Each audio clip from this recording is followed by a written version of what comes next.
I just wasn't ready. When Freddie came to me, I saw the fire in this guy's life of the passion he had for this clinic and future projects. But I, as an individual, wasn't ready. And it was interesting. Over the course of the next year, I was just going through an identity phase of life and started to call myself a missionary. And I can share that story off script with you guys, but then he called me again for year 2, which would have been his year 2 at the time, or second time he'd asked me, and my first trip. And when I sat down to write pros and cons, there was no cons. I just knew that the Lord was going to change me if I came here. And was I ready to go back home after a change and go fishing again, or implement that change into my life? In April, I would have typically heard from Freddie on scheduling the mission trip for this year. So when I reached out to him, he told me that we're probably canceling the mission trip because of the unrest in the country on the eastern side. So he wasn't going to be taking a group. And at that point, I still said, hey, I'd be interested in going if you're still going to go and I'm able to be beneficial to the trip. I'm up for going. If I'm going to be a hindrance, because Freddie's always busy when he's here, 22 hours running, going, no harm, no foul, I'll stick behind. But he said, I'd love to take you. So 3 years ago, when I first met Freddie, he had approached me a couple months after our first meeting and asked me to come on this mission trip with him, which would have been 2023. And that was an easy no for me. Then over the course of the next 12 months, going through some identity changes and God putting missionary work on my heart, he reached out to me again to go in April of 23, and I came, and that was with a group, and now we're here this year. And there's a huge difference between last year's trip, which was my first, and this trip, in that being with a group in 2024, your mind was a lot more preoccupied with the individuals that you were with. You were able to communicate with them easily. You laughed, you joked, you talked about the things you saw. This year, while Freddie's taking care of his business and such, I've had more time to spend speaking to the individuals that work here, speaking to patients coming in and out, the ladies, holding the kids that come in and making them laugh and then making me laugh. Just sitting out street side on the steps of the clinic, watching people come and go, watching the city itself basically live throughout the day. And relay that as I come back to my room at night or in the middle of the day and grab scripture and read the red letters and see how Jesus approached the communities of the needy and the sick and the ill, and truly find a relationship on what it means to interact and serve others so far from home without the comforts that you have, and understand that there's something here. The clinic has not only impacted this community, it's impacted the people that live in the community, and it's impacted people who are able to work here, which I guess are still part of the community. And when I say community, when I was visiting with some individuals, some of the ladies that came in for care on Wednesday, I was asking, one of my questions was like, how far do you come from? And we had 2 blocks over to 5 miles. So there's a draw here to pull people in to get the care that they need and care that they appreciate. In the last year, there was a maybe average of 30 births per month. Just in July alone, last month was 68 births. Over 600 patients are being seen here. And then you speak to the individuals or listen to their testimony, because that's truly what it is, a testimony that they have, that the 3-year anniversary this clinic has given them. They had nothing. They may have been out selling something off of a wood bench, or they had a skill set that God gave them a gift, and the clinic has given them an opportunity to utilize that gift that God has given them to serve back the others. And one individual laughed.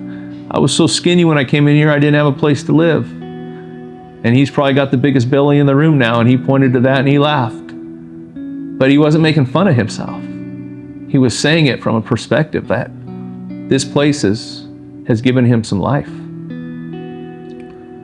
So the impact to watch this grow is only going to touch more patients, more children, and more people eager to better their lives as this clinic grows. So Freddie and I have had great opportunity to drive around every day that we've been here. And the best part about it is Freddie's been driving. So it's given him a different perspective as well. And me sitting right next to him. The traffic could be described as crazy, chaotic, and undescribable. I try with my phone to video, but it's not going to do any justice to anybody when I show it to them. But as I drive along, I also watch the individuals. And in what seems to be such a dirty city with trash burning every day, every street,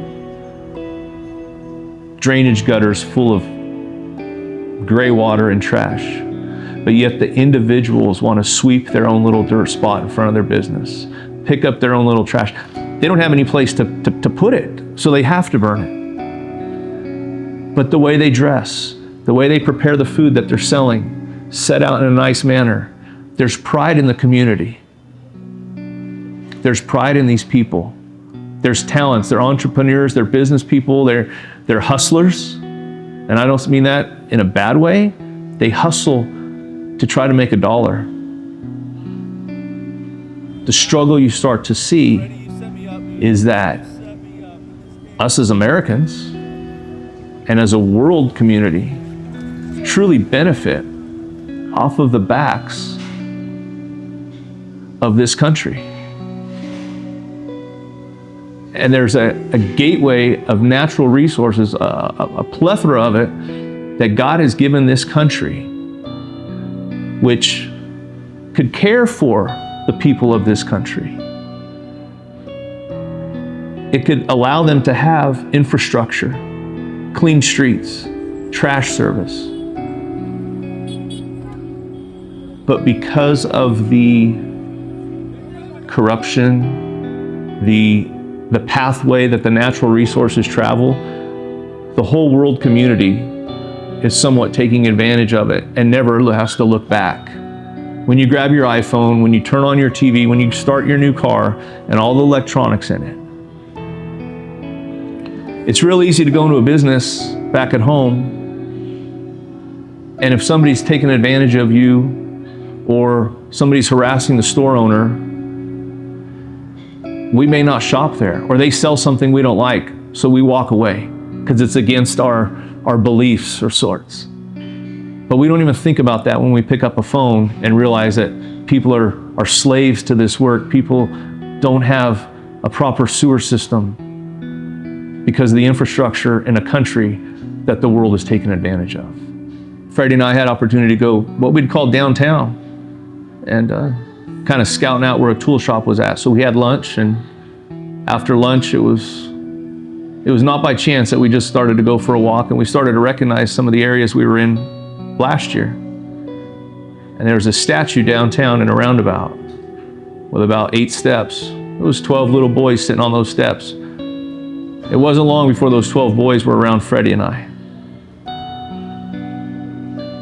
And even though they didn't know us, there was a smile on their face immediately just as they ran up. And you sit there and you laugh with them. And through Freddie interpreting with them, we wanted to know what their story was. Where do they live? Why are they here? What's going on? And yeah, all 12 of these boys were homeless, living on the street, living on the steps of that statue. And then they would turn and point, and if it's raining, we sleep over there underneath that awning. And you hear most of their stories, and they don't have parents. Maybe they were living with an aunt and uncle who could have been abusive, or with grandparents. And life isn't even hard for them that run the home. So if a child becomes like a little sore to them, they may kick them out, or they don't even know how to handle being a parent again in such a crazy society, a poor society, a needy society, a sick society, that the child just will take off. And we make it sound like that's their choice to leave, but they're finding a little more happiness outside. Interesting thing about these 12 boys though, because we knew we wanted to help them in some way. So I had Freddie ask them, you guys know any Bible stories? And the most beautiful part was over the course of the next 5 minutes. We heard story of Joseph. We heard story of Moses and his staff used to part the Red Sea. How God spoke to Jeremiah as a little boy. Noah and the ark. So these kids know. God is getting to these kids somehow. But there's got to be something deeper to get to these kids for the rest. Not one man envisions, draws out, and builds a product that's only going to serve himself. And to go a little bit deeper, that product, when it's created, can't do anything for itself. That product that's created is to benefit somebody. And if it benefits just the creator, so be it. If it benefits others, it's a blessing. And you were created by God. And He didn't create you just to sit and make money for yourself. And I don't want to say it just that terms of making money, but He didn't create you just for you. He created you to serve Him and help others in His kingdom. And I don't know what gift He's given you to do so. And sometimes we just have to trust the individuals who've been given the gift of the vision and the ability to put everything together and run with it. And we might say, here you go.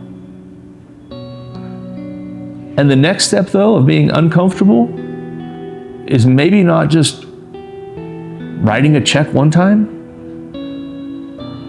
but truly when we start giving out of our poverty and giving out of our comfort zone is where the blessings come. In Mark, Jesus is talking about the people giving. And near the end of the chapter, it talks about the woman that gave the 2 mite. And He talks about the blessing she will have because she gave out of nothing, when everybody else just gave out of their abundance. And when we give out of our abundance, we miss out on so much. So if you'd like to be a part of this, we greatly welcome you. And I'm not even asking you to write a check or give money right now, right away, without knowing any more. Go to Freddie, come to myself, or anybody else who's gone. Look at pictures, hear stories. That's what's going to touch you. That's what's going to make an impact. And that's how we can change the world one person at a time.